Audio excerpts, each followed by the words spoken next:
Buenos días, hoy recibimos en esta nueva edición de IMEC Talks al doctor Gustavo Pérez, médico estético venezolano, exalumno de IMEC, formador en Europa, docente internacional de esta casa y actualmente en ejercicio muy activo en Venezuela. Desde tu experiencia profesional, que estás en dos realidades distintas, hablaremos un poco de cómo ejercer la medicina estética con ética, tanto en un lugar como Latinoamérica como aquí en Europa. Hablaremos un poco de las presiones de la moda y de un tema que muy pocas veces se aborda, que es la medicina estética en transgéneros. Bienvenido, Gustavo, gracias por compartir este momento con nosotros y de antemano aquí estaremos charlando un poco. Bienvenido. Muchas gracias, Paula. Bueno, muy agradecido que me hayan tomado en cuenta para este tipo de actividad. También soy cirujano cosmético, también soy mastólogo, oncológico, cosmético y reconstructivo. Tengo también muchos años de experiencia. No vamos a poner los años porque me voy a subir los años. No le Pero nada, estoy conviene. muy agradecido por esta oportunidad que me estás dando y vamos a conocer un poquitico de cuáles son los intereses que podemos darle a este post. Cuéntame un poco qué te motivó en salir a formarte fuera de Venezuela, ¿no? ¿Qué encontrabas que faltaba en LATAM y por qué has venido a Uy, Europa? ese cuento es largo. Porque Tenemos media hora de sí, la podcast. situación, vamos a hacerlo un ratito. La situación económica obviamente me llevó a que después del 2017 la situación en mi país, en Venezuela, era muy, muy, muy difícil. No se conseguía absolutamente nada y obviamente tuve el pensamiento de salir y explorar, migrar. ¿Ok? La primera opción que siempre tuve fue España. Tengo muchos años viniendo a España y obviamente conozco mucha gente y cuando quise, las opiniones fueron, tienes que hacer algo aquí en el país, cosa de que cuando ya tengas todos tus papeles, ya tú tengas, no tengas necesidad de homologar todo lo anterior, sino la parte médica y ya puedes ejercer. Eso fue lo que hice. Y en ese año acababa de venir AMEC de Cuba Sí. y recibí muchas referencias de la escuela. Ah, muy bien. Entonces fue cuando dije, bueno, esta escuela me parece ir por todas las opiniones. Obviamente es algo que se oye de Latinoamérica, tenemos mucho contacto con Cuba. Entonces me dijeron, mira, esta gente y demás. Y bueno, me inscribí. Empecé a Así, hacer a cursos ciegas. aquí y, ajá, pensando en la opción, hago el curso, termino mis papeles y me vengo. Esa fue prácticamente la opción. Obviamente había mucha incertidumbre entre lo que yo hacía en Venezuela y lo que venía a hacer para acá, porque iba a hacer una actualización de los conocimientos que yo tenía en medicina estética porque yo prácticamente crecí con los fundadores de la medicina estética en Venezuela, ¿ok? Pues nada, era de incertidumbre y ver qué sucedía. La diferencia entre lo que era de Venezuela y acá para ese momento era grandiosa, Es que ¿ok? justo te iba a hacer esa pregunta, ¿no? ¿Encontraste alguna Sí, diferencia? sí, porque la medicina estética en Venezuela en ese momento no estaba legalizada como tal, no era un estudio académico universitario, ¿ok? Aquí realmente era un estudio académico bien realizado, no porque ya no existiera en la escuela, había una sola escuela que era la que realmente impartía los conocimientos. Costó mucho que la sociedad venezolana de medicina, sí, vamos a ver, la sociedad médica aceptara que existía esa escuela. Y obviamente cuando llegas acá, tú ves que existe la medicina estética donde es plurista, va mucha gente de otras ramas a hacer medicina estética.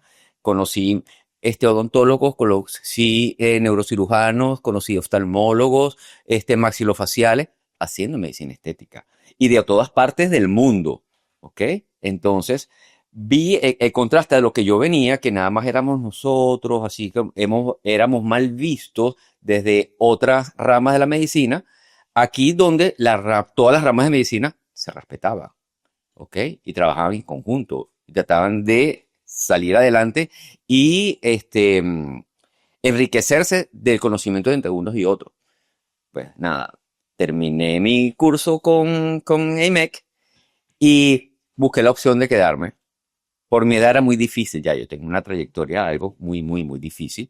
Tenía que convertirme en autónomo, empezar de cero, con un proyecto bancario en el cual era exorbitante, que tenía que dejar todo lo que tenía en Venezuela, invertirlo aquí con la incertidumbre si no sabía si iba a funcionar o no y quedarme después en cero. Entonces decidí quedarme en Venezuela y tener la opción de, bueno, puedo seguir allá, tengo amigos que trabajan allá, puedo ir y venir. Y obviamente aquí me sentía mucho mejor que como era vista la medicina estética en Venezuela. ¿Ok? ¿Y tú crees que además de lo que es la medicina estética desde el punto de vista del profesional médico, también hay estándares de bellezas diferentes Y entre sí, Latinoamérica, Venezuela y tal cual. España, por Para ejemplo? sí, para empezar desde el punto de vista hasta de fototipos. O ¿Ok? sea, Nosotros trabajamos con fototipos que son 3 4 y muy ocasionalmente un 5. ¿Ok? Y aquí prácticamente son 2 y sí. 3. Entonces, pues tenemos una media, porque obviamente todos tenemos mezcla. Y ya desde ese punto de vista, para empezar, es diferente. ¿Ok? Los hábitos de cada país son diferentes. Entonces, tener que habituarte a lo que ya uno conoce y hacer cosas nuevas o hacer cosas que ya uno hacía en rostros nuevos, los cuidados, ¿ok? Que uno tenía que tomar en cuenta que para uno era algo constante y ahora, mira, estoy haciendo lo mismo, pero no me va a resultar igual. Entonces, es así como que me tengo que actualizar en cómo voy a obtener, qué resultados voy a obtener con este tipo de paciente.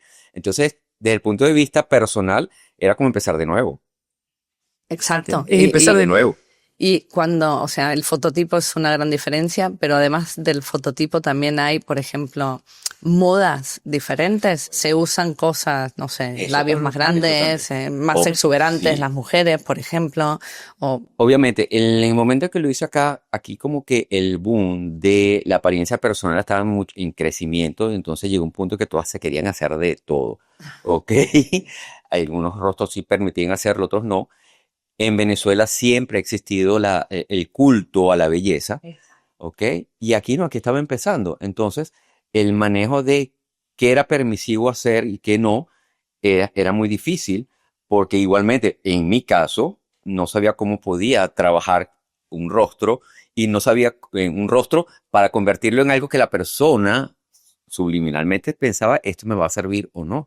Entonces, el manejo, sobre todo por cultural, era muy diferente. Entonces, o sea, eso te choca porque no estás acostumbrado. Entonces, y también yo creo que, o tú me corregirás o a ver qué opinas, que en cierto punto en Latinoamérica en general es como que la medicina estética va más avanzada, ¿no? Se permiten una serie de tratamientos que aquí todavía se están estudiando, los exosomas, polinucleótidos que ahora se puede, pero en un momento no. Todo lo que tiene que ver con medicina regenerativa, también a veces por faltas de recursos y entonces la utilización de productos autólogos está como mucho más desarrollado en algunos países de Latinoamérica comparado con con Europa, ¿no? Europa.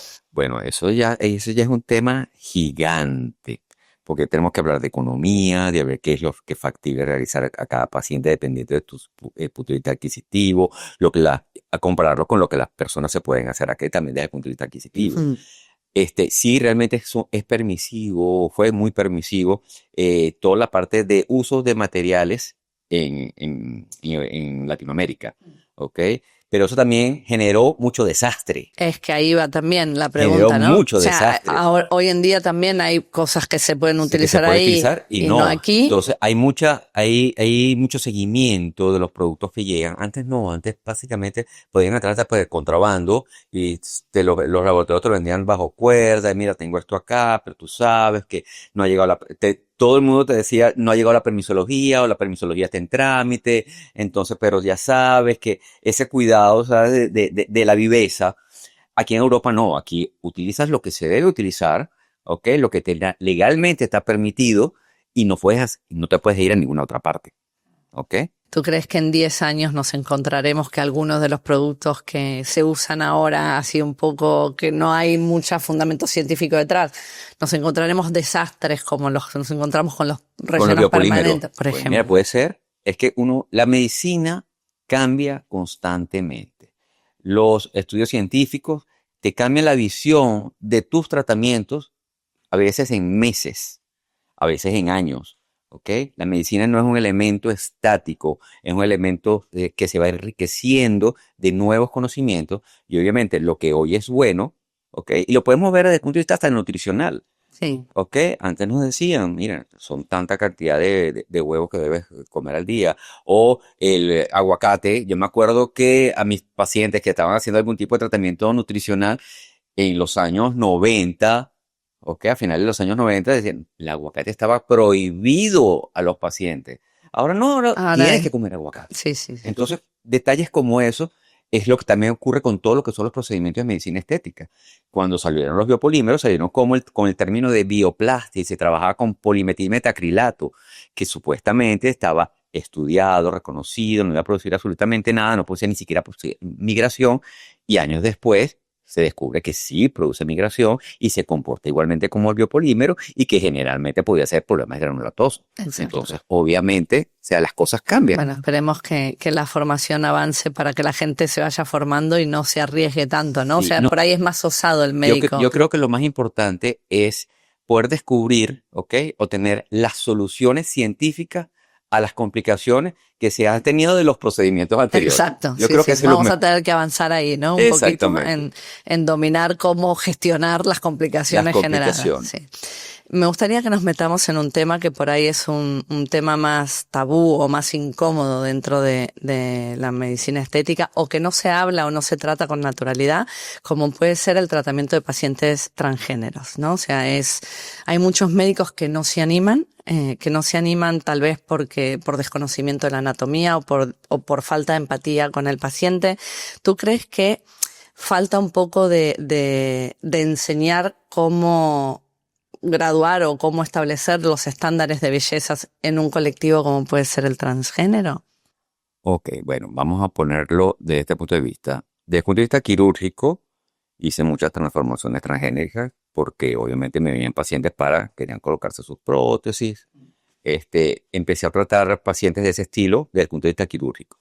Ahora, desde el punto de vista médico, hacer esa transformación a tratar de feminizar una cara o masculinizar una cara, ¿ok? Yo creo que desde mi punto de vista no tiene nada que ver con el género de la persona. Tiene que ver simplemente con tu capacidad y profesionalismo médico y ética profesional de saber que es un paciente que tiene una necesidad y tú vas a tratar de solventarla, ¿ok? Ahora, el desconocimiento de las capacidades psicológicas, adaptativas, y de socialización de ese paciente, uno tiene que conocer algo, pero no son de tu manejo, ¿ok? Tú tienes que saber que ese paciente te acude por una necesidad, quizás no por moda, es por una necesidad de identidad y tú estás ayudando. Y para eso estamos los médicos, estamos para ayudar, ¿ok? El paciente tiene un problema y nosotros estamos ayudando a que el paciente resuelva su problema. Entonces, el no hacerlo implica que la persona tiene poco conocimiento del trato hacia las personas transgénero, ¿ok? Son individuos igual que uno, ¿de acuerdo? Y no tienen por qué ser ni apartados, ni olvidados, ni ignorados. ¿Y tú crees que a nivel, porque por ejemplo sí que está claro que a nivel de hombres y mujeres hay diferencias anatómicas que se han de respetar y también hay diferencias en los parámetros de belleza, en el sentido de una cara debe tener ciertas proporciones cuando estamos hablando de un femenino o un masculino? ¿Está bien establecido en el rubro de transgéneros o tienes que adaptarte un poco a la percepción o a cómo se quiere ver esa persona? Porque claro, no está tan canonizado, ¿no? Claro, O sea, es que es o así, estandarizado. es que ningún rostro es igual, ¿ok? No todos los rostros son de esta característica. El rostro femenino y este rostro masculino es de cierta característica. Independientemente de que eso es lo que uno busca, ¿ok? Los rostros no son tan específicos de un género. ¿Qué es lo que uno trata de hacer? Realzar aquellos detalles del paciente que uno puede mejorar para identificarlos con el género con el cual se identifica. Eso es lo básico. ¿Por qué? Porque yo no voy si la persona, el individuo está identificado como hombre y quiere una mandíbula, un arco mandibular perfecto, cuadrangular, sería ideal. Pero me dicen, no, yo quiero mantener mi misma mandíbula. Entonces tú tienes que realizar aquellos otros rasgos que pueden masculinizar su cara.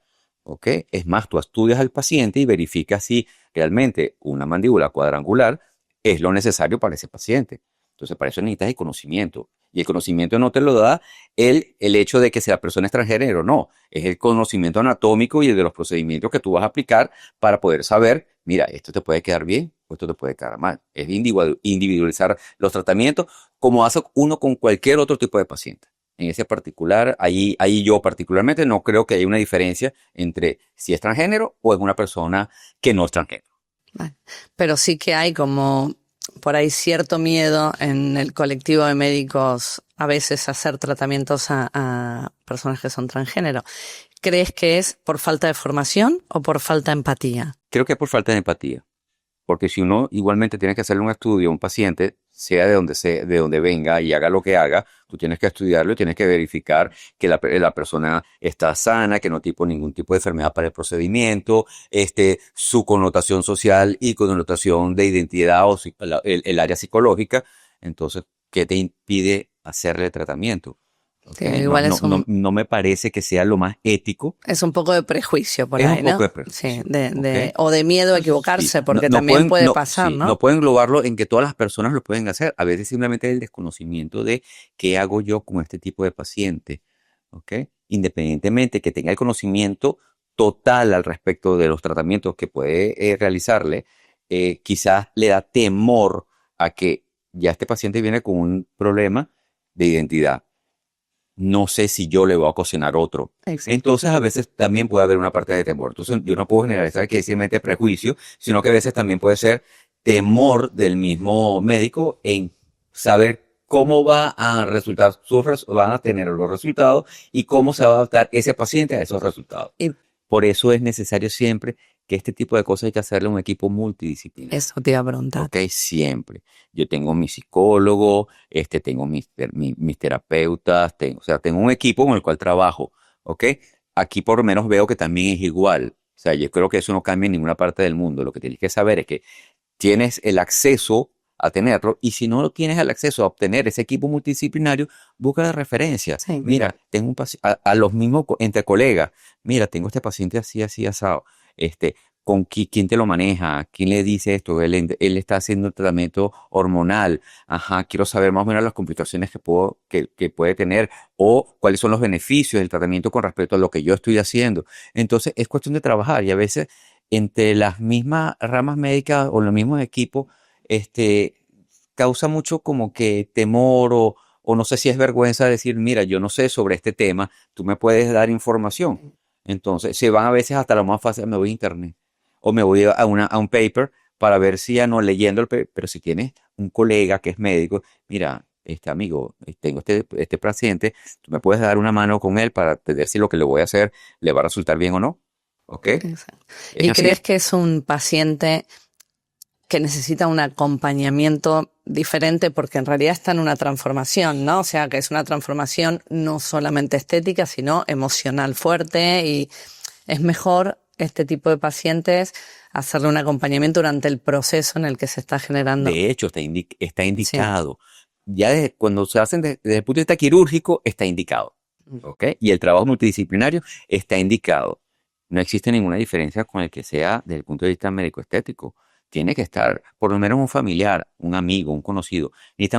¿Por qué? Porque el hecho de reidentificarte con tu imagen personal, con tu imagen facial, a veces puede ser para una persona un choque. Sí. Porque está toda su vida, se ha visto en el espejo de una forma, idealiza cómo se quisiera ver, pero cuando ves el espejo de lo que puedes obtener, o sea, necesitas que otra persona te diga, mira, te dijeron esto va a suceder así, porque el paciente a veces olvida por estrés, por temor, por emoción, todas las indicaciones o todos los elementos que le haya podido decir el médico y siempre en su casa, que es cuando vienen todo este tipo de manifestaciones psicológicas, necesita tener un familiar, un amigo, un conocido, y mira, tú estás con el médico te dijo esto, te iba a pasar esto te va a pasar, y ahí es cuando el paciente cae en cuenta, sí, sí, sí me dijo, porque si no se olvida, si está solo, es muy difícil. Es muy difícil, sí, sí.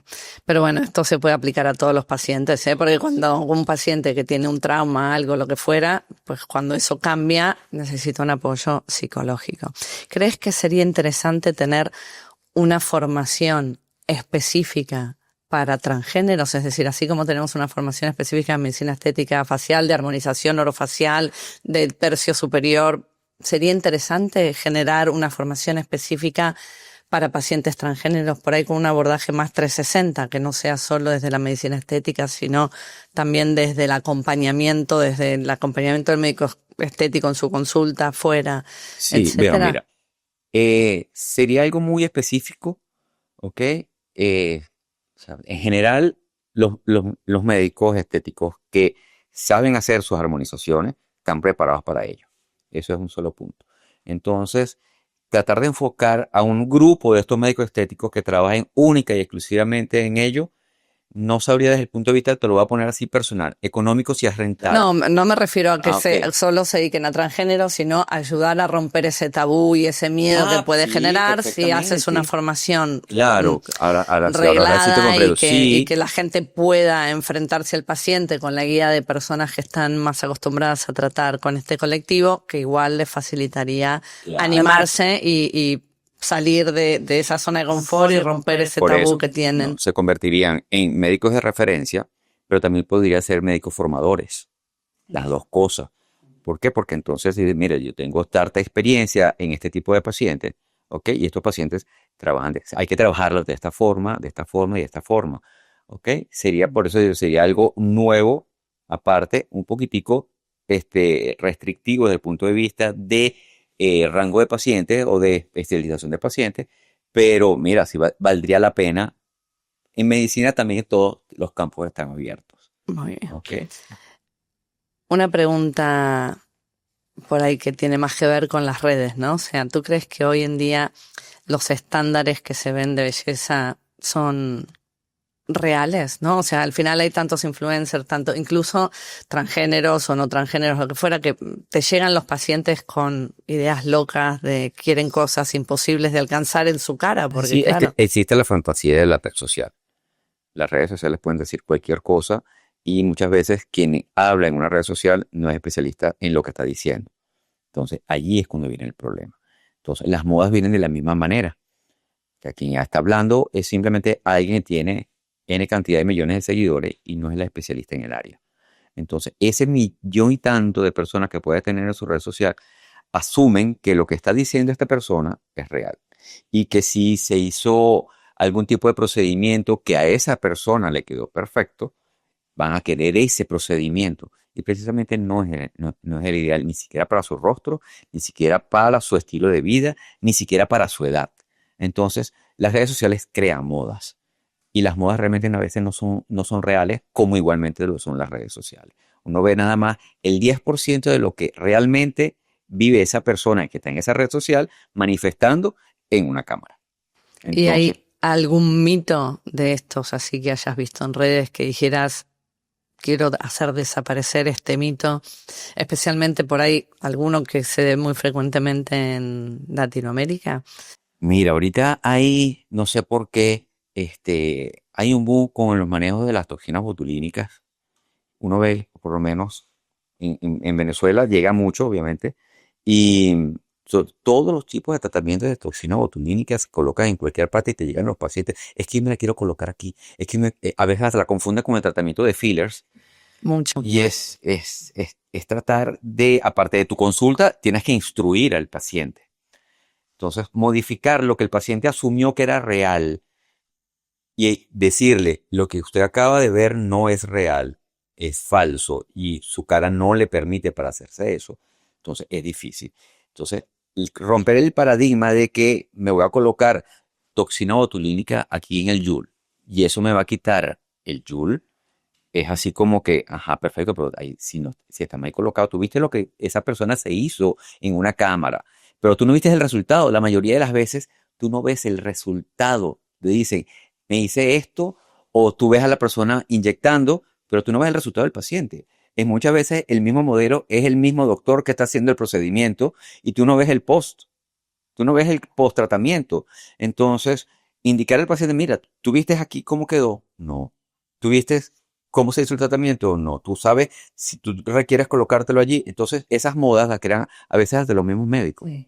Esto, Entonces, hemos tenido un poco de polémica al sí, respecto de no, es este que tema. es difícil. Entonces, a veces los mismos médicos somos culpables de la mala indicación o el mal deseo de un paciente por un procedimiento. Y porque uno puede crear una moda. Uno puede crear una moda, ah, mira, esto es nuevo, esto lo hace. Y eso es, la amiga se le dice a la otra amiga, se le dice al familiar, hazte esto porque fulano de tal que yo sigo, se lo hice, y mira el procedimiento y demás. Y tú no sabes si también hasta las redes sociales y las mentiras en redes sociales son Los muy filtros, los frecuentes. Los filtros. filtros, no tanto los filtros, porque los filtros existen y sabemos que existen, pero existen muchas formas de manejar un resultado fotográficamente Sí, sin un Photoshop, filtro. sí, sí. Ni siquiera Photoshop. El cómo tú induces la luz en un También. rostro, te borra las arrugas y a veces no te la borra. Te perfila un mentón y a veces no te lo perfila. Entonces, el manejo simplemente de la luz sin ningún filtro te cambia el antes y el después de un paciente. Pues sí. Última pregunta. ¿Cómo se actualiza un médico estético en Venezuela? ¿En su país o tiene que salir fuera? Mira, yo quedé muy sorprendido. Llevo 2 años, en los últimos 2 años, en el Congreso Venezolano de Medicina Estética, han habido invitados internacionales muy buenos. Realmente no nos podemos quejar. Pero las actualizaciones que se vieron este año creo que superan mucho las actualizaciones y los reviews que se han visto quizás en otros congresos que yo he ido. ¿Ok? Yo creo que actualmente en Venezuela estamos en el mismo nivel de Europa. Así, a pesar de que Gustavo, nos estás invitando a que vayamos a Venezuela. estoy invitándolos para Bueno, que vayan. ¿Ok? Hay mucha avidez también de conocimientos, pero también se están haciendo muchas cosas innovadoras. ¿Ok? Desde el punto de vista científico, en Venezuela, ahorita va a haber una actividad, un Anatomy Lab, mm, en octubre, de un amigo que es el que está promocionando y realizando todo este tipo de eventos.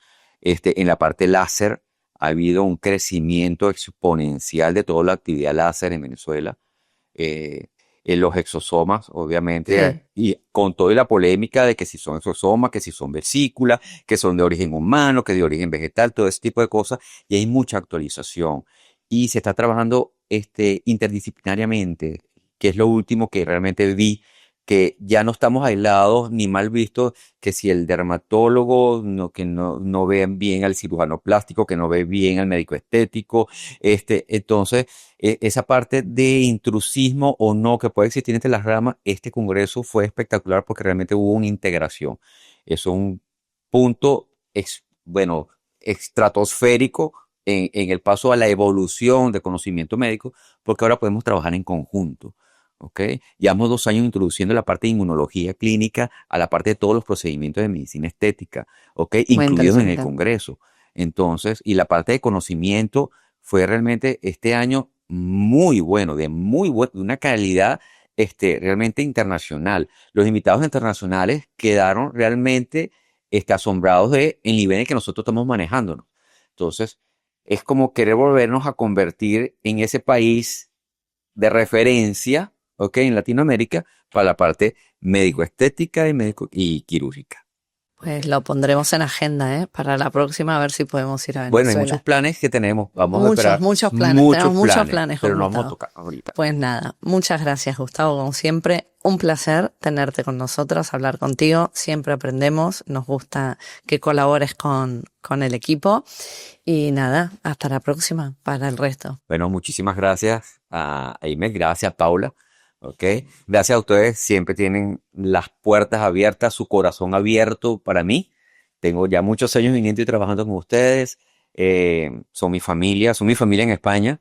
Y pues nada, siempre estaré aquí, siempre contarán conmigo para cualquier cosa. Muy bien, gracias. De nada.